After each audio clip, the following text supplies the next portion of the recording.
주시는 하나님의 말씀 함께 보겠습니다. 베드로전서 1장 17절부터 25절까지 말씀, 신약 377페이지에 있습니다. 신약 377페이지 베드로전서 1장 17절부터 25절까지 말씀입니다.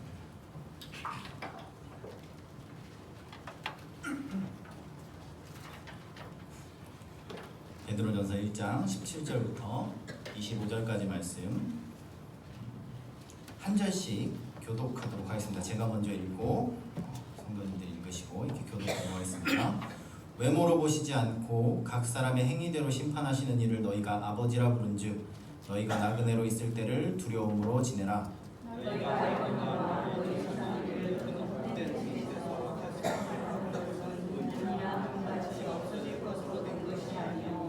오직 흠없고 점없는 어린 양 같은 그리스도의 보배로운 피로 된 것이니라. 그는 창세전부터 미리 알고 받으시지만 이 말씀에 너희를 위하여 나타내신 바 되었으니 너희는 그를 죽은 자 가운데서 살리시고 영광을 주신 하나님을 그리스도로 말미암아 믿는 자니 너희 믿음과 소망이 하나님께 있게 하셨느니라. 너희가 진리를 순종함으로 너희 영혼을 깨끗하게 하여 거짓이 없이 우리를 사랑하게 이르렀으니 마음으로 뜨겁게 서로 사랑하라. 너희가 거듭난 것은 썩어질 씨로 된 것이 아니요 썩지 아니할 씨로 된 것이니 살아있고 항상 있는 하나님의 말씀으로 되었느니라.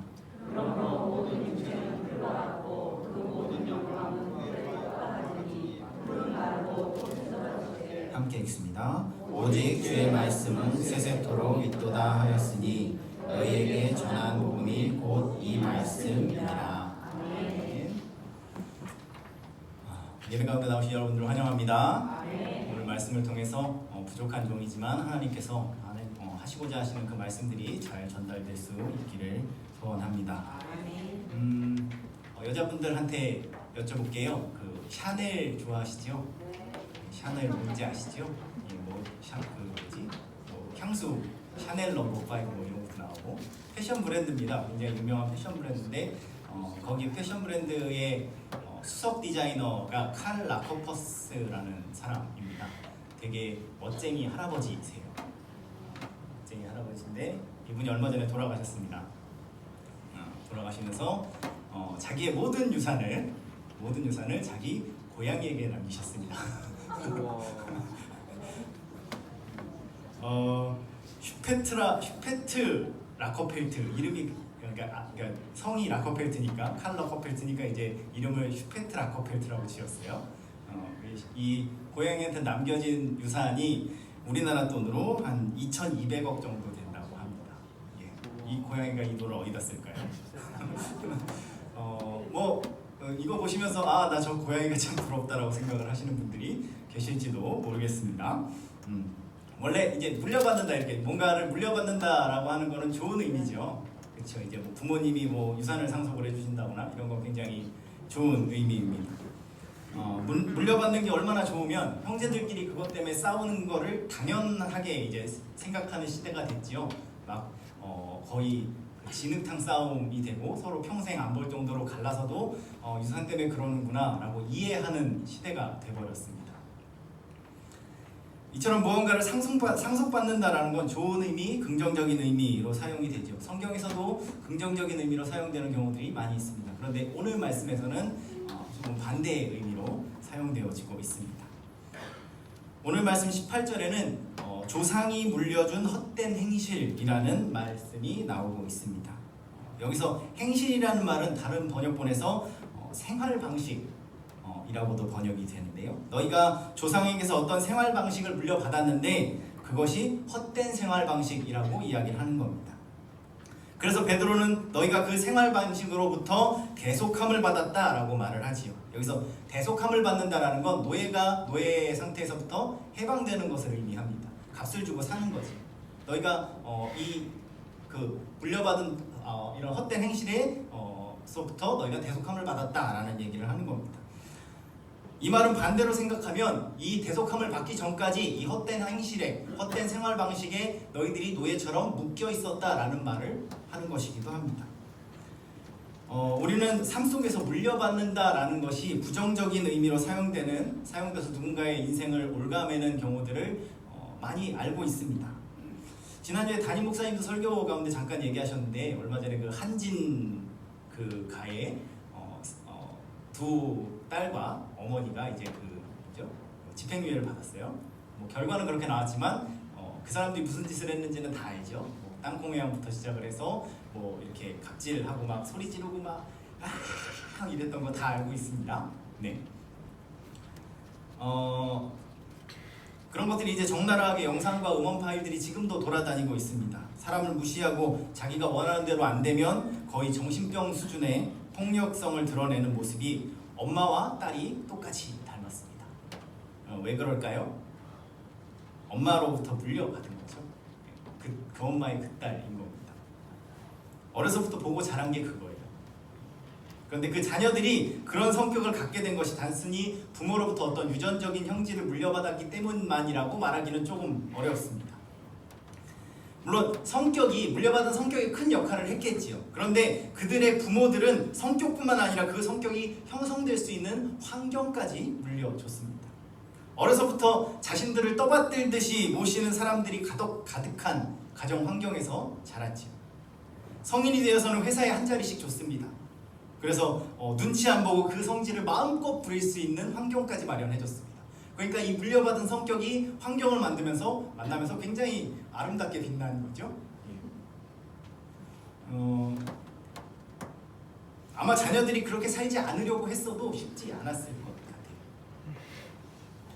자기 한마디에 직장을 잃을까 안절부절하는 사람들만 주변에 있는 그런 환경 속에서 이 사람을 사람으로 대하는 법을 배운다는 건 굉장히 어려운 것입니다. 그들이 물려받은 부와 권력 그리고 그 안에 있는 사람들과 그리고 환경들, 이 모든 관계들이 그 자녀들을 올가매고 있었던 것이지. 물려받은 것이 우리의 삶을 올가매는 다른 예도 있습니다. 이건 좀 반대의 예인데요. 얼마 전에 뉴스를 보니까 2018년에 상속을 포기한 사람들이 전년 대비 28%가 늘었다고 합니다. 그래서 역대 최고치를 갱신했다고 뉴스가 나왔습니다. 왜 상속을 포기할까요? 살아생전에 부모님이 남겨놓은 게 빚밖에 없어서 그렇습니다. 저 빚을 떠안을 수가 없어서 상속을 포기하는 거죠. 흔히 이런 걸 가난의 대물림이라고 합니다. 부모가 가난하면 결국 자녀도 가난을 물려받게 된다는 것이죠. 이게 그냥 조금 핸디캡을 가지고 약간 불편하지만 해볼 수 있는 정도의 수준이면 말을 안 하겠는데 내 부모의 그 유산과 살았던 집과 이런 것들을 다 포기해야 될 만큼 너무 큰 삶의 짐으로 나에게 다가올 때 이건 노력을 해서 된다라는 것을 그 말 자체가 약간 우습게 들릴 만큼 이 사람한테는 큰 짐이 되는 것이지. 이처럼 우리가 흔히 물려받는다는 의미가 마냥 긍정적일 수만 없는 경우들이 있다는 것을 이런 예들을 통해서 알 수 있습니다. 물려받은 무언가가 내가 더 나은 삶을 사는데 그것을 살 수 없도록 나를 붙들고 있다라는 것을 우리가 그리고 나를 붙들고 나를 노예처럼 부리고 있다라는 이것을 베드로가 이 얘기를 했을 때 우리는 이런 것들을 보면서 조금 공감할 수 있는 것이죠. 저렇게 내가 뭔가 좀 더 나은 삶, 더 나은 사람으로 살고 싶지만 그렇게 하지 못하는 나보다 더 큰 무언가가 내 뒤에서 붙잡고 있는 것 같은, 내 운명 같은 무언가가 나를 붙잡아서 더 나아가지 못하게 하는 것 같은 이런 상황들을 우리는 공감하게 되는 것입니다. 그런데 베드로는 여기서 부모가 물려준 재산이나 혹은 부동산, 회사를 말하고 있는 것이 아니지요. 앞에서 말했듯이 베드로는 여기서 조상들이 물려준 헛된 행실에 대해서 말하고 있습니다. 즉 여기서 물려받았다는 건 자식이 부모에게 물려받은 것을 넘어서 조상, 즉 몇 대를 거쳐가면서 또는 단순한 가족 관계를 넘어서 그 이전에 훨씬 이전에 살았던 사람들이 넘겨주고 물려주고 해서 형성된 이런 사회 문화, 생활의 방식, 이런 모든 것들을 통칭하는 것이죠. 습관과 편견 등 그들이 살아가는 사회 자체를 의미하는 것입니다. 그리고 베드로전서의 주된 청중이 이방인 그리스도인들이었음을 생각했을 때 베드로가 말하는 그들이 물려받은 생활 방식이라는 건 바로 황제가 다스리는 로마 제국의 가치와 질서를 의미하는 것입니다. 처음에 처음에 교회가 생겨났을 때, 처음에 믿는 사람들이 이제 교회로 모이기 시작했을 때 그들이 대답해야 되는 두 가지가 있었습니다. 하나는 유대교에 대한 대답이었죠. 왜 너네들은 유대교인이 아니냐? 유대교의 하나님을 믿고 유대교의 그 경전을 구약을 가지고 하나님에 대해서 예배하는데 너네들은 왜 유대교인이 아니냐? 라는 거에서 대답해야 됐습니다. 이걸 주로 했던 사람이 바울이죠. 왜 율법이 아니라 믿음으로 구원을 얻는가에 대해서 설명을 한 것입니다. 그래서 왜 유대인들로만 이루어진 교회가 아니라 하나님이 유대인들만의 하나님이 아니라 온 세상의 이방인들의 하나님도 되시는가에 대해서 설명한 사람이 바울입니다. 그리고 두 번째 그들이 대답해야 됐던 문제는 로마 제국에 대한 것이었습니다. 초대교회가 이방인 선교들을 통해서 많은 이방인들이 교회로 들어오게 됩니다. 그러면서 유대인들만 있을 때는 유대인들이 뭐 서로 비슷한 생활 방식을 가지고 있으니까 해야 되는 것, 하지 말아야 되는 것 이런 게 비슷했어요. 그런데 이방인들이 들어오기 시작하면서 교회에 전혀 다른 문화들이 들어오기 시작을 합니다. 그런 문화들, 같이 저녁을 먹는 문화라던가 아니면 목욕탕 문화라던가 이런 것들에 대해서 이것이 어떤 것이 좋은 것이고 틀린 것인지, 왜 이것이 우리는 로마와 틀리고 우리는 하나님 나라, 로마 제국이 아니라 하나님을 왕으로 섬기는 하나님 나라로서 우리가 공동체로 존재하는지를 설명해줘야 했던 거죠. 이걸 주로 했던 것이 복음서와 이제 야고보, 요한, 베드로 이 사도들의 이름으로 쓰여진 서신들입니다. 오늘 베드로전서도 같은 목적을 가지고 쓰여진 책이죠. 즉 베드로가 이 말은 베드로의 이 말, 즉 너희들이 헛된 조상들로부터 물려받은 헛된 행실로부터 대속함을 받은 사람들이다 라는 이 말은 너네들이 단순히 조상들이 잘못 살아서 너네들이 그렇게 고생한 거다 이런 말을 하려는 것이 아니라 로마 제국의 가치와 그 제국이 지향하는 삶의 태도가 너희들을 올가매고 있었다라는 얘기를 하는 겁니다. 그것을 그리스도를 통해서 너희들이 여기서부터 대속함을 받았다라는 얘기를 하는 것이죠. 교회는 바로 로마로 상징되는 세상의 질서로부터 대속함을 받은 사람들의 모임이었던 것입니다. 즉 베드로가 말하는 세상이 물려준 헛된 행실에서 대속함을 받은 인생이라는 것은 왜 진정한 그리스도인이라는 사람들은 어떤 사람이어야 하는가, 왜 로마와 달라야 하는가라는 이야기를 하려고 꺼낸 말이라는 것입니다. 그렇다면 우리는 세상이 물려주는 것을 그대로 받아서는 안 된다는 것이죠. 이것을 뭔가 넘어설 수 있어야 한다는 겁니다. 어떻게 넘어설 수 있는가에 대한 세 가지 이야기를 오늘 말씀에 근거해서 함께 나눠보려고 합니다. 물려받은 것을 넘어서는 첫 번째 방법은 19절에 나타나고 있습니다. 앞에 보시고요. 앞에 보시고 읽으시면 될 것 같습니다. 앞에 제가 준비를 다 해놨습니다. 네, 앞에 보시고 19절 함께 읽도록 하겠습니다. 오직 흠없고 점없는 어린 양 같은 그리스도의 보배로운 피로 된 것이니라. 아멘. 우리가 물려받은 헛된 생활 방식에서 자유하게 된 것이 무엇으로 된 것이라고요? 어린 양 같은 그리스도의 보배로운 피로 된 것이라고 말합니다. 흔히 모태신앙이라는 말을 많이 씁니다. 어머니 뱃속부터 신앙을 키운 아이들을 의미하죠. 그런데 이런 이야기를 할 때 신앙이 대물림된다고 생각하시는 경우들이 많이 있습니다. 신앙은 대물림되지 않습니다. 뭔 소린가 아시죠? 신앙은 대물림되지 않습니다. 신앙은 철저히 개인적인 결단입니다.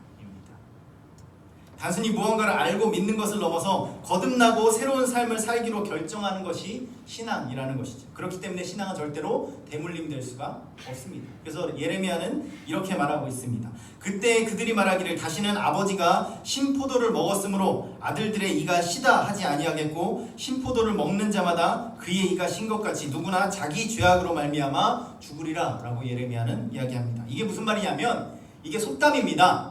이스라엘 속담이에요. 뭐냐면 아버지가 신포도주를 먹었더니 아들들의 이가 시더라 라는 게 속담입니다.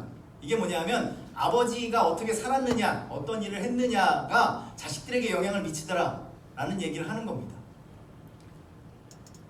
그런데 그게 아니라고 이야기하는 것이죠. 누구든지 각자가 지은 죄로 말미암아 죽으리라 라고 얘기를 합니다. 하나님 앞에 각자 개인으로 서 있다 라는 것입니다. 아버지가 어떻게 살았는지가 그 아들의 삶에 영향 미치지 못한다는 것이죠.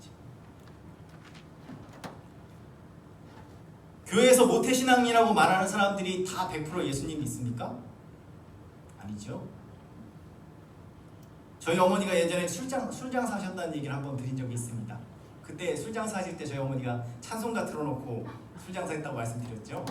저희 어머니 존경합니다. 그런 환경 속에서 찬송가 틀고 기도하시면서 뭐 그 일을 하시기가 쉽지가 않은데, 근데 거기 오시는 분들이 그 찬송가 들을 거 아니에요. 그럼 꼭 그 말을 하세요. 안 했으면 좋겠는데 꼭 하세요. 나 그거 안다고. 나 그 노래 안다고.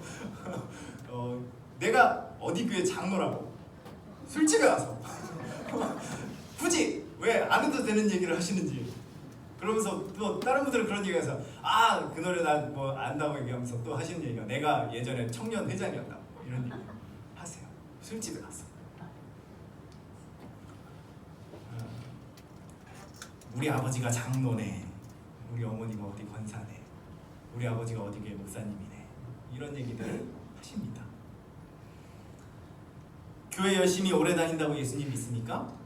아니죠. 믿음의 가정 3대면 그 자식이 예수님 믿습니까? 아닙니다.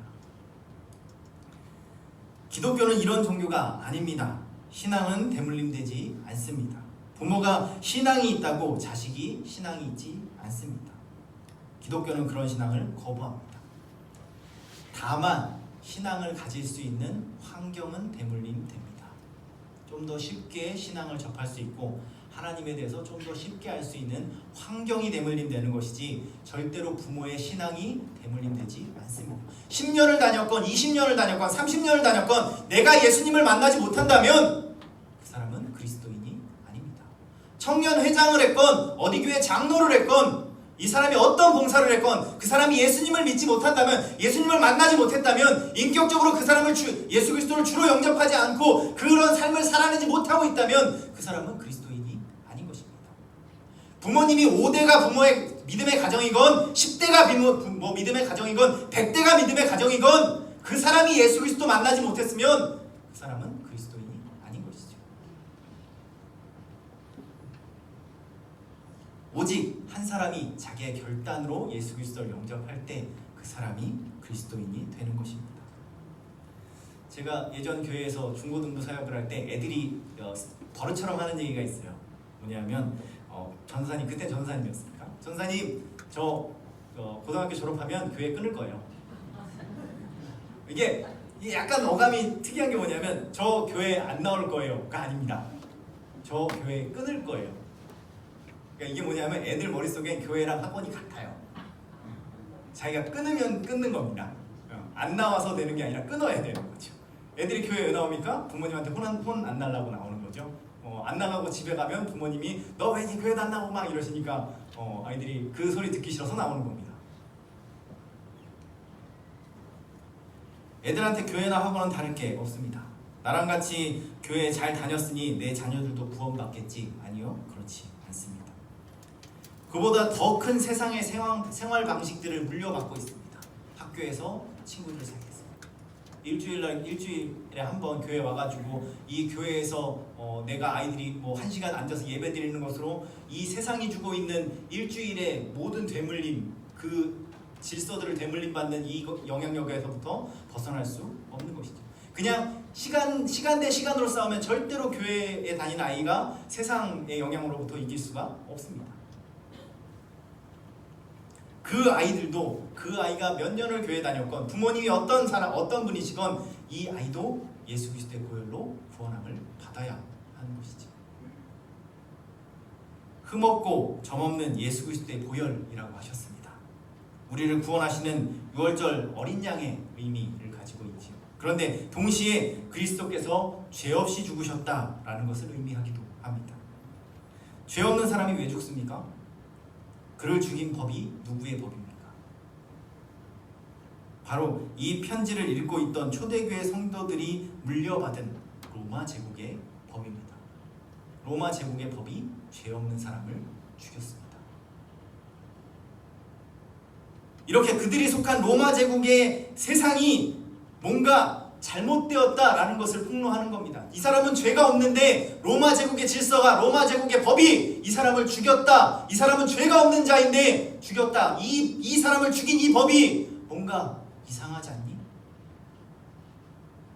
너네들이 믿고 따르고 살아가고 있는 이 로마의 질서가 뭔가 잘못된 것 같지 않니? 라는 것을 보여주는 것이 어린 양 예수 그리스도인 것이죠.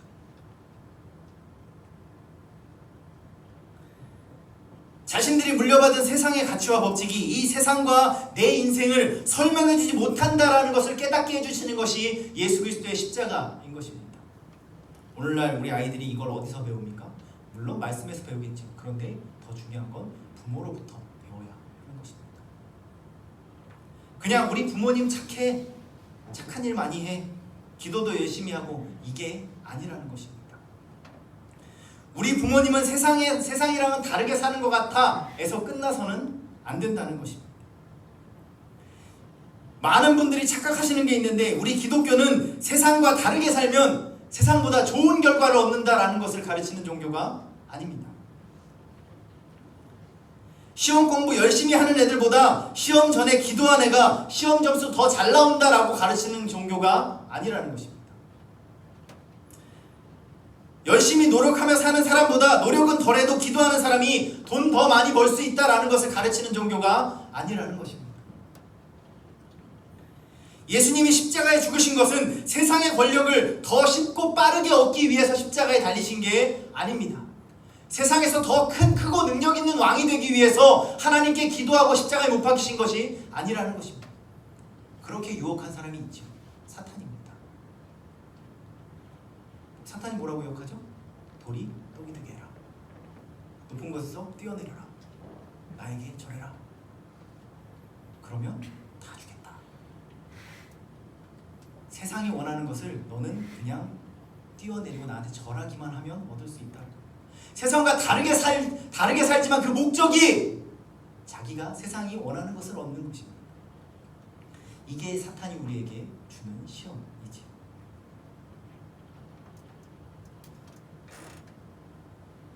기독교인은 왜 세상과 다르게 삽니까?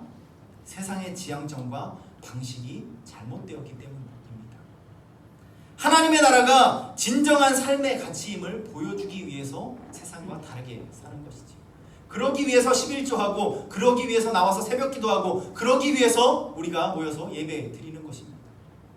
세상보다 더 잘난 사람이 되기 위해서, 세상보다 더 힘있는 사람이 되기 위해서, 세상보다 더 성공한 사람이 되기 위해서 11조하고 예배 드리고 나와서 기도하는 것이 아니라는 것입니다. 세상과는 다른 목표 지점을 향해서, 세상과는 다른 결과를 얻기 위해, 이 세상이 잘못됐다고 말하기 위해서 우리는 세상과 다르게 사는 것이죠.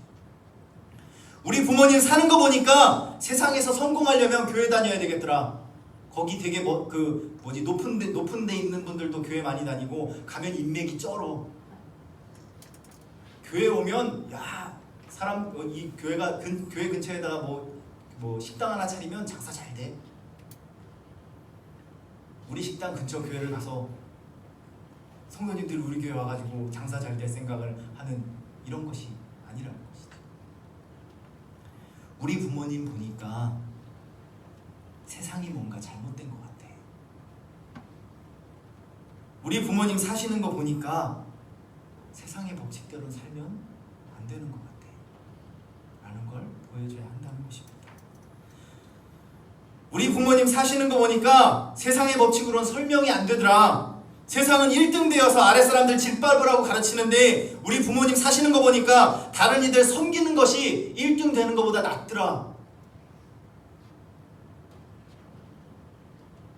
세상은 가능한 더 많이 소유하라고 가르치는데, 우리 부모님 사는 거 보니까 세상의 진정한 법칙은 버릴수록 풍성해지는 거더라. 왜 그 노래 있잖아요. 이상하다 동전 한 입 움켜잡으면 없어지고, 쓰고 빌려주면 풍성해져 땅 위에 가득하네. 헤이! 어릴 때 배운 겁니다. 그게 진짜라는 걸 보여주기 위해서 우리는 다르게 사는 것이죠. 아이들뿐 아니라 우리 자신도 그리스도의 보혈 앞에 서야 할 것입니다. 교회만 다닌다고 그리스도인이 아니라 진정 그 보혈을 통해 세상의 헛된 생활 방식에서 해방된 자만이 그리스도인이라 할 수 있는 것이지. 물려받은 것을 넘어서는 두 번째 방법은 22절에 나타나고 있습니다. 함께 읽어보겠습니다. 너희가 진리를 순종함으로 너희 영혼을 깨끗하게 하여 거짓이 없이 형제를 사랑하게 이르렀으니 마음으로 뜨겁게 서로 사랑하여라. 여기서 베드로는 거듭난 그리스도인들의 삶의 모습을 서술하면서 그것이 진리를 순종함을 통해서 됐다라고 말합니다. 물려받은 것을 넘어서는 두 번째 방법은 말씀에 순종하는 것입니다. 지난 40일간 자녀구원 축제를 진행하면서 매주 주어지는 미션들을 하셨지요. 사실 그런 아이들에게 그런 표현이나 대화에 대해서 익숙하셨던 분도 계시겠지만 익숙하지 않은데 꾸역꾸역 하신 분들도 계십니다. 40일 동안 수고 참 많으셨습니다. 어떻게 우리 아이들에게 다가갈 수 있을까? 어떻게 하면 우리 아이들의 구원의 길로 인도할 수 있을까? 어떻게 하면 그 아이들을 구원할 수 있을까? 이 필요성은 알지만 어디서부터 무엇부터 해야 할지 몰랐을 때 이런 몇 가지 미션이 도움이 되셨으면 좋겠습니다. 한때 서점에 가면 이런 종류의 책들이 홍수를 이뤘던 적이 있습니다. 뭐뭐뭐 그대로 따라하기, 뭐 컴퓨터 그대로 따라하기, 그대로 따라하면 할 수 있다, 뭐 이런 것들이 있었어요. 지금도 특정 분야에 대한 지식이 전무한 상태에서 그것들을 처음 시작하려는 사람들에게 이런 안내서는 굉장히 큰 도움이 되곤 합니다. 정말 아무것도 아는 것이 없을 때, 그것을 어디서부터 시작해야 될지 모를 때 그냥 시키는 대로 하나하나 하다 보면 자연스럽게 사용 방법을 알게 되는 것이죠. 우리가 기존에 속해 있던 세상의 질서에서 벗어나서 하나님께 나아가는 방법도 이와 같습니다. 마치 해외여행 가서 어디부터 어떻게 가야 할지 모를 때 그냥 가이드북 펼치고 그거대로 따라가면 뭐 어느 정도 관광을 할 수 있듯이, 그냥 우리가 어떻게 하나님 나라로 갈 수 있는지 알지 못할 때, 어떻게 하나님 나라 안에서 사는지 알지 못할 때 그냥 말씀이 말씀하시는 대로 살아보는 것이 가장 현명하고 가장 빠른 방법이라는 것이죠. 말씀은 이렇게 우리가 하나님의 질서로 들어가는 좋은 안내서입니다. 비록 우리가 그 의미나 가치나 내용을 모두 알지는 못할지라도 그 말씀에 순종함으로 믿음의 조상들과 그리스도 예수께서 걸으셨던 그 길을 한 걸음 한 걸음 따라가 볼 때 우리는 세상이 물려준 질서로부터 벗어나 하나님 나라로 들어갈 수 있는 것이죠. 40일 동안 자녀구원 축제하시면서 이 책에 있는 미션들 많이 하셨을 거라고 생각합니다. 뭐 다 완주하지 못하신 분들도 몇 개씩은 해보셨을 거예요. 이것도 비슷한 원리입니다. 우리 아이들과 대화가 어려운 집에서 어디부터 시작해야 될지 모를 때 그 모르시는 성도님들에게 이거 보시고 이렇게 한번 해보세요 라고 알려주는 안내서인 것이죠.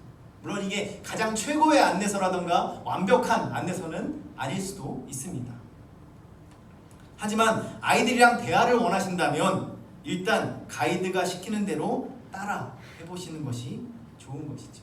자꾸 하다 보면 나중에 익숙해져서 이거 말고 다른 방법들이 나에게 생길 수도 있습니다. 내가 노하우가 생겨서 이거보단 이게 좋은 것 같은데 라는 게 생길 수 있습니다. 그러나 그 전까지, 이것이 우리의 것이 되기 전까지, 아이들과 이런 것들이 익숙해지기 전까지 적어도 이가 어떻게 해야 될지 모를 때 이것들이 도움이 되는 것이죠. 이렇게 해보세요.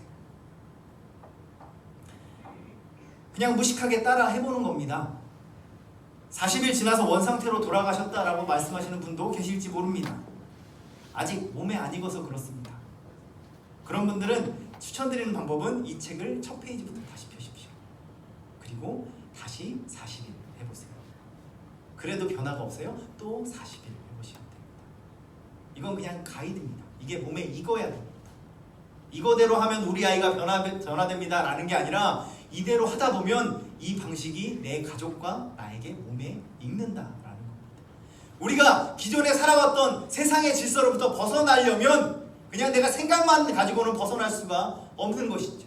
예수님이 어떻게 사셨는지, 말씀은 뭐라고 얘기하는지 그거대로 살아봐야 합니다. 안 되고 넘어져도 계속 해봐야 하는 것이죠. 그게 내 몸에 익어야 하는 것입니다. 그래야지 이 세상의 질서로부터 벗어나서 하나님의 질서로 들어갈 수 있는 것입니다. 세상이 물려주는 것으로부터 벗어나서 하나님 나라로 들어갈 수 있는 것이죠. 물려받은 것을 넘어서는 세 번째 방법입니다. 17절인데요. 앞에 보시고 함께 읽어보시겠습니다. 같이 읽습니다. 외모로 보시지 않고 각 사람의 행위대로 심판하시는 이를 너희가 아버지라 부른즉 너희가 나그네로 있을 때를 두려움으로 지내라. 여기서 베드로는 교회를 향해서 나그네로 있을 때 두려움으로 지내라 라고 말합니다. 이 말이 우리에게 전해주는 가장 직접적인 메시지는 우리가 나그네라는 것이지. 베드로가 이렇게 말하는 이유는 물려받는다는 것이 정착민에게 익숙한 풍습이었기 때문에 그렇습니다. 물론 유량민도 재산을 넘겨주긴 합니다. 그런데 이것을 가지고 돌아다녀야 되기 때문에 그것을 많이 줄 수 없습니다. 많이 쌓아놓을 수 없는 것이죠. 물려줄 것이 있다라는 건 그것을 어딘가에 모아놓고 쌓아놓을 수 있다라는 것입니다. 거기에 정착한다라는 의미를 가지고 있습니다. 하지만 베드로는 우리가 정착민이 아니라 나그네라고 말하는 것이죠. 왜냐하면 하나님이 부르시는 삶이라는 건 언제든지 그것을 버리고 떠날 수 있는 준비가 되어 있는 삶이어야 하기 때문에 그렇습니다. 물려받는 것이 있다라는 건 다른 의미로 하면 잃어버릴 것이 있다라는 것입니다. 지켜야 할 것이 있다라는 것이죠.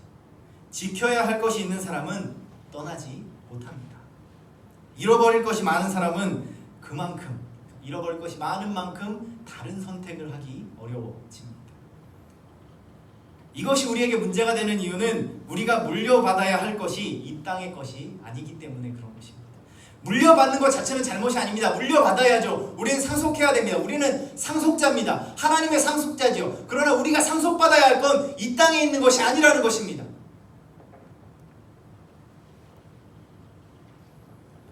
우리는 이 땅에 머무를 수 없는 나그네이고 청지기인데 그런 우리들이 주인이 되고 정착민이 되고 상속자가 되는 순간 우리는 그것을 버리고 우리에게 준비된 땅으로 갈 수가 없습니다. 그렇다면 우리가 세상 속에서 나그네로 살 수 있는 방법이 무엇일까? 베드로는 나그네로 있을 때 두려움으로 지내라 라고 말합니다. 방금 전에 저희가 몇 절 같이 읽었죠? 17절 같이 읽었습니다. 혹시 계신지 모르겠는데 성도님들 중에 방금 여기 앞에 보고 읽으셨죠? 읽으면서 저거 좀 이상하다 라고 생각하신 분 계십니까? 계실 수 있어요? 저 말씀 좀 이상하다, 아니면 목사님 왜 저러셨지? 저 앞에 써져 있는 게 좀 이상한데? 라고 생각하신 분 없으십니까? 잘 안 보이셨어요?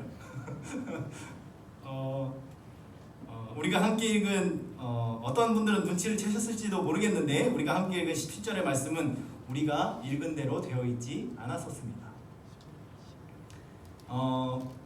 다시 한번 볼 겁니다. 아까 읽은 그대로 여러분들에게 보여드리겠습니다. 한 글자 한 글자씩 천천히 읽어보겠습니다. 외모로 보시지 않고 각 사람의 행위대로 심판시하는 일을 너희가 아지버라 부른즉 너희가 나그네로 있을 때를 두려움으로 지내라 라고 되어 있었습니다. 아까 읽을 때 이렇게 읽으셨나요? 아니죠? 아마 몇몇 분은 심판시하는이 아니라 심판하시는 이라고 읽으셨을 겁니다. 그리고 어떤 분들은 아지버가 아니라 아버지라고 읽으셨을 겁니다. 이 현상은 그레이엄 롤린스라는 학자가 발견한 현상인데요. 사람이 단어를 읽을 때 앞글자와 뒷글자가 뭔가 똑같은 단어가 있으면 이 중간은 어떻게 섞여도 관계없이 읽는답니다.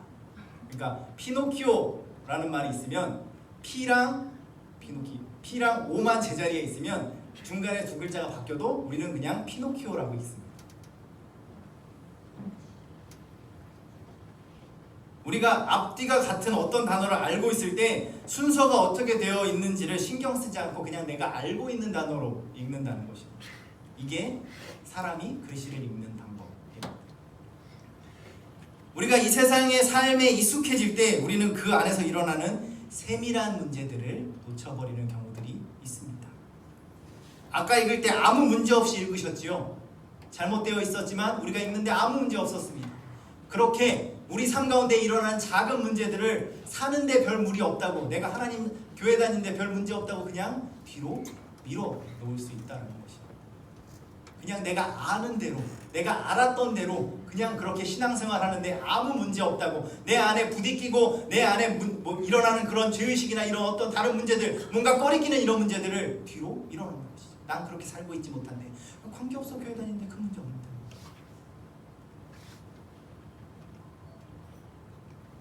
하지만 악마는 디테일에 있다라고 얘기합니다. 하와가 나는 선악과를 먹을래요. 하나님이 나에게 먹으란 먹지 말라고 했지만 난 먹을 거야 라면서 먹었나요? 그렇지 않죠. 하와가 선악과를 먹은 것은 정령 죽으리라 라는 말을 그냥 죽을까 하노라 라는 말로 바꿨기 때문입니다. 몇 글자의 차이가 이 사람의 삶의 어떤 결과를 가져오는지를 만들어낸 것이죠. 이스라엘 민족이 우상을 만들 때 우리는 여호와 하나님이 싫어요. 우리를 이끌어줄 새로운 신을 만들래요 라고 하고 우상을 만든 게 아닙니다. 하나님을 예배하고 싶은데 눈에 보이지 않으니까 눈에 보이는 뭔가를 만들어 달라고 그래서 큰 붓을 모아가지고 소 형상을 만든 겁니다. 어떤 누구도 나는 하나님보다 돈이 좋아요 라고 하면서 돈을 섬기는 사람은 없습니다.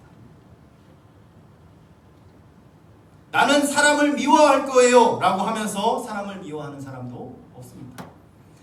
나에게는 그럴 만한 이유가 있고 저 사람은 그런 취급을 당해야 될 만한 이유가 있고 이것은 그렇게 큰 문제도 아니고 나는 여전히 하나님을 믿는다 라고 말할지도 모릅니다. 그래서 하나님의 이름으로 사람을 죽일 수도 있고 하나님의 이름으로 권력을 탐할 수도 있습니다. 하나님이 사랑하시는 이들을 미워하고 증오하면서 그것이 하나님의 뜻이라고 말할 수도 있습니다. 우리가 세상으로부터 물려받은 헛된 행실들을 쫓아가게 되는 것이 바로 이런 디테일을 놓치기 때문입니다. 우리를 둘러싼 세상이 우리에게 물려주는 번영과 성공, 증오와 경쟁의 질서는 죄악된 인간의 본성에 너무나도 익숙한 것들이지요. 그래서 두려움 없이 살지 않으면 우리는 나도 모르는 사이에 세상이 물려준 것에 잠식되어질 수밖에 없습니다. 그렇기 때문에 베드로는 교회를 향해서 그 삶을 두려움으로 살아가라라고 말하고 있는 것입니다. 하나님을 두려워하고 세상이 물려주는 익숙함을 두려워하고 나그네가 아닌 주인이 되려 하는 나 자신의 모습을 두려워해야 한다는 것이죠.